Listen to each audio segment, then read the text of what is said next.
దైవ నీతిని నేను కాచుకోవాలని తల వంచాల్సిన చోట తల వంచుతాడు, పారిపోవలసిన చోట పారిపోతాడు, దాక్కోవలసిన చోట దాక్కుంటాడు.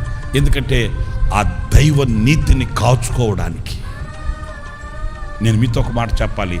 ఆ నీతి కొరకై మనం ఎన్ని అగచాట్లు పడినా, ఎన్ని కష్టాలే పడినా, ఎన్ని ఇబ్బందులే పడినా, ఆ నీతిని గనక మనం కాచుకుంటే ఈ నీతి దేవుని చేతిని అందిస్తుంది. మనకు దేవుని చేతిని అందిస్తుందండి. ఆయన నీ చేయి ఎప్పుడు విడిచిపెట్టడు. నీతిమంతులను ఆయన ఎన్నటికీ మర్చిపోడండి. వాళ్ళ సంతతిని కూడా మర్చిపోడు. ఆయన నీతిమంతుల వైపు ఆయన దృష్టి సాలిస్తాడు.